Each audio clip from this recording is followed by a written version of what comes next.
Shalom ibu-ibu yang terkasih dalam nama Tuhan Yesus. Selamat pagi, salam sejahtera untuk kita semua dimanapun kita berada.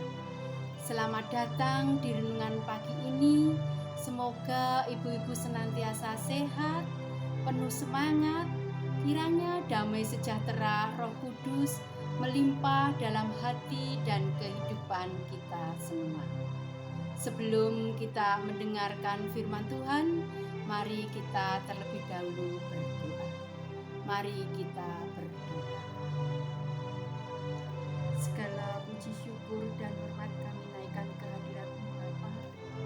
Bahwasanya Engkau senantiasa menyertai kami.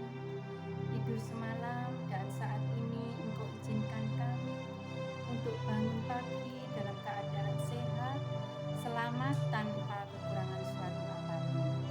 Dan saat ini anak-anak-Mu datang ke hadirat-Mu Tuhan, ingin merenungkan akan firman-Mu. Kiranya Tuhan sendiri yang urapi kami, sehingga apa yang kami baca mampu kami mengerti, mampu kami pahami, lebih-lebih mampu kami terapkan dalam kehidupan kami sehari-hari. Berfirmanlah Tuhan, kami siap untuk mendengarkan.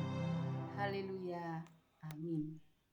Firman Tuhan pada pagi hari ini terdapat di dalam Yohanes 11 ayat pertama sampai ke 32. Untuk ayat nasnya yaitu ayat yang ke-6 yang akan saya bacakan untuk kita semua.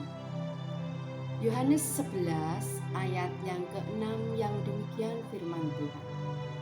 Namun setelah didengarnya bahwa Lazarus sakit, ia sengaja tinggal 2 hari lagi di tempat di mana ia berada. Ibu-ibu yang terkasih dalam nama Tuhan Yesus, renungan pada pagi hari ini saya berikan judul Pertolongan Tuhan Begitu Ajaib. Ibu-ibu yang terkasih, dalam perjalanan hidup ini kita sering diperhadapkan pada berbagai persoalan dan pergumulan. Respon kita terhadap persoalan itu pun bermacam-macam. Umumnya kita gampang sekali marah, kecewa, putus asa karena merasa bahwa pertolongan Tuhan tidak tepat pada waktunya seperti yang kita harapkan. Perihal waktu inilah yang selalu menjadi masalah serius dalam kehidupan orang percaya. Mengapa? Karena kita menghendaki bahwa pertolongan dan jawaban doa kita kepada Tuhan inginnya senantiasa cepat. Tidak pakai lama, instan. Itulah keinginan kita. Padahal waktu Tuhan bukanlah waktu kita. Ada kalanya jawaban Tuhan terhadap doa kita adalah tunggu. Namun yang pasti suatu saat janji Tuhan pasti akan digenapi. Karena janjinya adalah ya dan amin. Firman Tuhan berisi beribu janji Tuhan, dan tak satu pun janjinya yang tidak ditepati. Janji Tuhan adalah janji yang murni, bagaikan perak yang teruji 7 kali dimurnikan dalam dapur perapian di tanah. Mazmur 12 ayat yang ke-7.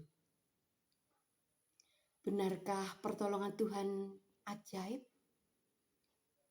Ibu-ibu yang terkasih dalam nama Tuhan Yesus, kita dengarkan ilustrasi pada saat ini, yaitu ada sebuah kapal yang tenggelam karena badai atau gelombang yang begitu besar. Semua porak-poranda, tidak seorang pun yang selamat. terkecuali hanya satu orang yang berhasil mendapatkan sebuah pelampung.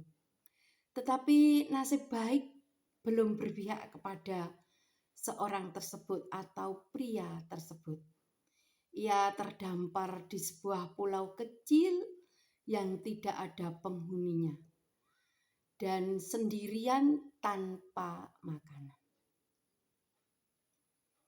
Ia terus berdoa kepada Tuhan agar menyelamatkannya. Setiap saat ia memandang ke seluruh penjuru cakrawala dan berharap ada sebuah kapal yang merapat. Sayang sekali bahwa pulau tersebut terlalu kecil dan tidak ada kapal yang mau melewatinya. Tidak lama kemudian, pria itu pun lelah untuk berdoa.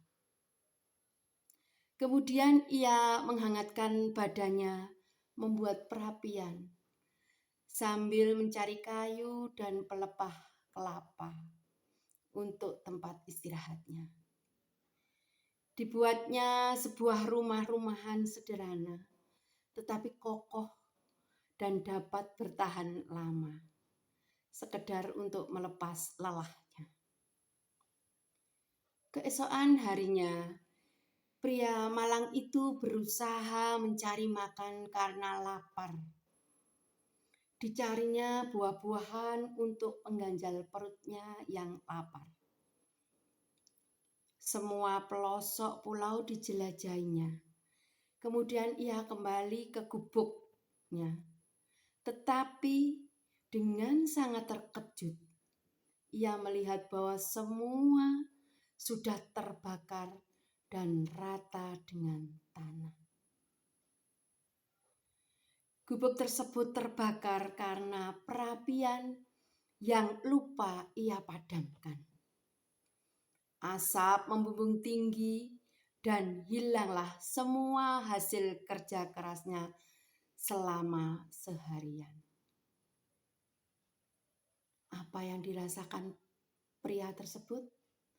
Pastinya marah, kecewa, jengkel, bahkan menyalahkan Tuhan. Mengapa doanya tidak terjawab? Itu perasaan sebagai manusia wajar. Pria itu pun akhirnya berteriak marah. Tuhan, mengapa engkau melakukan itu terhadapku? Mengapa? Mengapa dan mengapa? Ia terus berteriak dengan suara nyaringnya, menyesali nasibnya. Yang dia harus sendirian di pulau kecil, tanpa teman, tanpa makanan, tanpa hiburan. Putus asa yang ia dapatkan. Namun apa yang terjadi, ibu-ibu? Tiba-tiba terdengar bunyi peluit di sebuah kapal. Tiut, tiut, tiut. Ternyata ada sebuah kapal yang datang. Kapal tersebut mendekati pantai. Kemudian tampak beberapa orang menghampiri pria yang sedang menangisi gubuknya tadi. Pria tersebut terkejut dan ia bertanya, "Bagaimana kalian bisa tahu bahwa aku ada di sini?" Seorang awak kapal menjawab, "Kami melihat asap yang kau buat tadi." Ibu-ibu yang terkasih dalam nama Tuhan Yesus, ternyata di luar dugaan kita masih ada pertolongan Tuhan. Melalui asap akhirnya ada orang atau awak kapal yang bisa datang. Oleh karena itu, serahkanlah hidupmu kepada Tuhan dan percaya kepadanya, dan Ia akan bertindak. Mazmur 37 ayat yang kelima. Ibu-ibu yang terkasih dalam nama Tuhan Yesus, sama halnya dengan firman Tuhan pada kali ini yang terdapat di dalam Yohanes 11 ayat yang ke-6. Ini ada sebuah keluarga Betania, yaitu suatu ketika Maria dan Marta sedang menghadapi persoalan yang sangat berat sekali, di mana saudaranya Lazarus sedang sakit parah.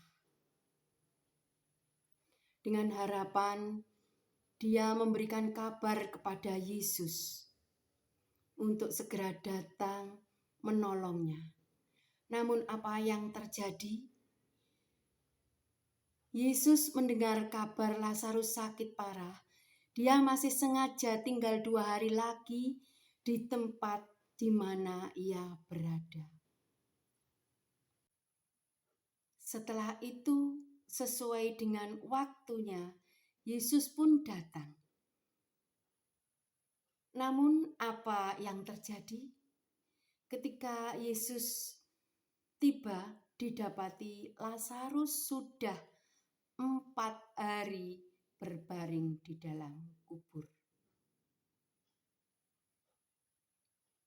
Secara manusia, kedatangan Tuhan Yesus di rumah Lazarus sudah terlambat. Tetapi di balik itu, rencana yang luar biasa. Tuhan menyatakan kemuliaannya. Dia mendatangi kubur Lazarus dan membangkitkan Lazarus. Ternyata Lazarus yang sudah 4 hari berada di kuburan, ia bisa bangkit kembali. Itulah mujizat Tuhan, pertolongan Tuhan yang begitu ajaib. Percayalah kepada Tuhan dengan segenap hatimu dan janganlah bersandar kepada pengertianmu.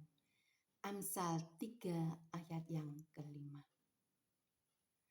Demikian juga Yesaya 55 ayat yang ke-8 menyatakan, sebab rancanganku bukanlah rancanganmu, jalanmu bukanlah jalanku.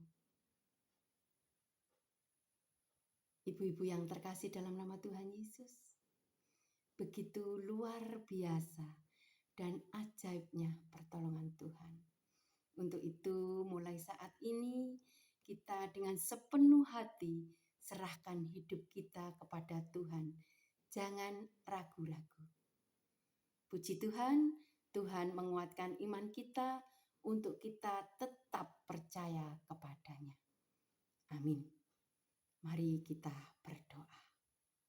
Kembali lagi kami menghadap kehadirat-Mu Tuhan, mengucap syukur dan terima kasih bahwasanya Engkau taburkan firman yang begitu indah buat kami, bahwa pertolongan-Mu begitu ajaib. Untuk itu biarlah firman-Mu di pagi hari ini menguatkan iman dan percaya kami untuk terus percaya kepada Engkau. Akhirnya setiap langkah perjalanan hidup kami hanya kami sandarkan di dalam tangan kuasa-Mu. Terpujilah nama-Mu Yesus, kekal untuk selama-lamanya. Haleluya. Amin. Demikian ibu-ibu yang terkasih dalam nama Tuhan Yesus, firman Tuhan pada pagi hari ini telah usai. Salam, selamat beraktivitas. Tuhan memberkati kita semua.